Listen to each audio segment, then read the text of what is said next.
Phone की घंटी अचानक बज उठी। रोहित की नींद ना टूट जाए इसलिए मैंने जल्दी से फ़ोन उठाया। मैंने हेलो कहते ही पापा का घबराया हुआ स्वर उभरा। नेहा बेटे, जितनी जल्दी हो सके आ जाओ, तुम्हारी माँ की तबीयत बहुत ख़राब है। उनकी आवाज़ सुनते ही मैं समझ गई कि ज़रूर कोई चिंता वाली बात है, वरना पापा ऑफिस जाने के समय घर पर ऐसा लग रहा था जैसे बहुत रोए भी हैं। मैंने जल्दी से हाँ कहकर फ़ोन रखा। रोहित के कुछ ज़रूरी सामान बैग में रखकर मैं टैक्सी से घर की ओर चल पड़ी। अभी 1 महीने पहले ही तो मायके से लौटी थी, तब तो माँ ठीक थी। फिर अचानक ऐसा क्या हो गया? घर पर पहुँचते ही मैं सीधे अंदर की ओर दौड़ी। माँ अपने बेडरूम में ही थी। पापा और सुशांत वही खड़े थे। सुशांत हॉस्टल से घर आया हुआ है, इसका मतलब बात ज़्यादा ही सीरियस है। मैंने माँ की ओर देखा। माँ एकटक मुझे ही देख रही थी। ये 1 महीने में क्या हालत बना ली है आपने? मैं हमेशा की तरह से झुंझला कर ही बोल रही थी। माँ ने मेरा हाथ पकड़ा हुआ था। तभी पापा डॉक्टर के साथ अंदर आ गए।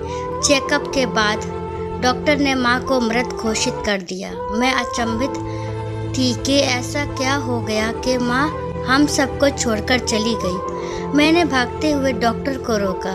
क्या हुआ मेरी माँ को? आपको नहीं मालूम कि उन्हें कैंसर था, जो इतनी देर से पता लगा कि कुछ करने को बचा ही नहीं। डॉक्टर तो चले गए पर मुझ पर एक प्रश्न चिन्ह लगा गए। पापा चुपचाप एक तरफ खड़े थे। मैं उनके पास जाकर खड़ी हो गई। मुझे क्यों नहीं बताया आपने? तुम्हारी माँ ने ही मना किया था। कहने लगी रोहित बहुत छोटा है, उसे कोई इन्फेक्शन हो गया तो वो जीते जी मर जाएगी, और तुम्हें भी वो परेशान नहीं करना चाहती थी। पापा उदास थे, इसलिए मैं चुप लगा गई। इतना भी नहीं सोचा कि मैं कितना तड़पूंगी उनके बिना। ऐसा नहीं था कि मैं माँ से प्यार नहीं करती थी। मैं शुरू से ही मुंहफट और जिद्दी थी। माँ से भी हमेशा झुंझलाकर ही बात करती थी।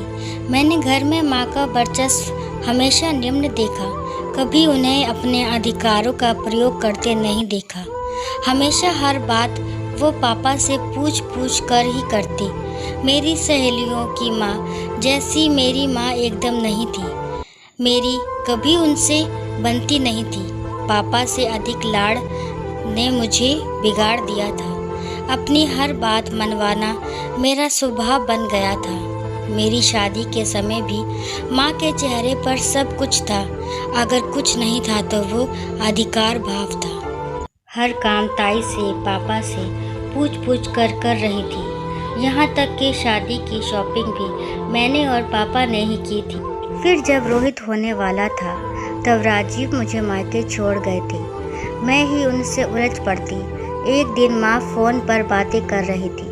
प्रसव संबंधी हर छोटी से छोटी बात 2-3 बार पूछ रही थी। बस इतनी सी बात पर मेरा मूड उखड़ गया। मैंने माँ को खूब बातें सुना दी। 2 बच्चों की माँ होकर भी तुम इतनी सामान्य बातें पूछ रही हो। जो सुनेगा वो ही तुम पर हंसेगा। शायद तुम हमारी देखभाल ही नहीं करना चाहती। बाद में मुझे बहुत खराब लगा था। फिर मैंने माँ से माफ़ी भी मांगी थी। रोहित के जन्म के समय माँ अत्यंत प्रसन्न थी। सब कुछ ठीक ही तो था। माँ थोड़ी थकी थकी सी लगती थी, लेकिन इतना कुछ खट जाएगा ये सोचा ना था। ताई जी की आवाज़ से मेरी तंद्रा टूटी। माँ को हॉल में लिटा दिया गया। ताई जी मुझसे माँ की साड़ी मांग रही थी। मैं दुखी मन से माँ की अलमारी में से साड़ी निकालने लगी। एक सुर्ख लाल रंग की साड़ी हाथ में आई। कई बार माँ को ये साड़ी करवा चौथ पर पहनते देखा था। मैंने वही निकाल ली। तभी साड़ी में से एक डायरी निकलकर मेरे पैरों के पास गिरी। माँ की अलमारी से डायरी मिलना घोर आश्चर्य था, क्योंकि मैंने माँ को कभी पढ़ते लिखते नहीं देखा था। मैं डायरी को पढ़ना चाहती थी पर समय अनुकूल नहीं था, इसलिए डायरी अपने कमरे में रख के मैं पुनः हॉल में आ गई। माँ का पार्थिव शरीर अंतिम क्रियाक्रम के लिए ले जाया गया। राजीव मेरे साथ ही थे। रोहित को उनके पास सुलाकर मैं चुपचाप डायरी लेकर बालकनी में बैठ गई। डायरी का हर जैसे पन्ने मोती के अक्षरों से भरा था। ऐसे लगता था जैसे ये डायरी ही माँ की सहेली हो। पहले पन्ने पर मम्मी पापा की शादी की तारीख पड़ी थी। माँ ने वही से लिखना शुरू किया था। आज मेरी शादी है। पता नहीं कैसे लोग होंगे। मैंने तो आज तक परिवार नहीं देखा। क्या मैं विवाह के बाद की जिम्मेदारियों को निभा पाऊंगी? जब से होश संभाला है, खुद को अनाथ आश्रम में ही पाया।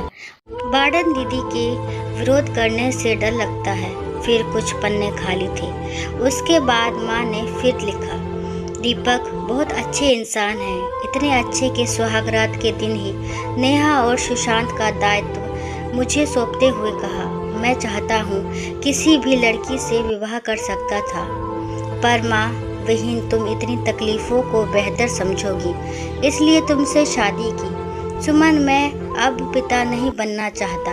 मैंने भी मूक सहमति दे दी थी।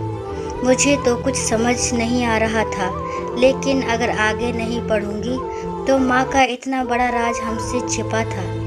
नेहा और सुशांत बड़े हो गए। सुशांत हॉस्टल चला गया है। नेहा की शादी में बड़ा अरमान था कि शॉपिंग करूं, पर दीपक ने कहा, तुम्हें अनुभव नहीं है, रहने दो। मन हुआ कि कहूँ, मुझे तो बच्चे पालने का भी अनुभव नहीं था। फिर भी आपने मुझसे शादी तो की ना। नेहा मुझसे बड़े घर की औरतों के हाव भाव ढूंढती आई, हमेशा उखड़ी रहती।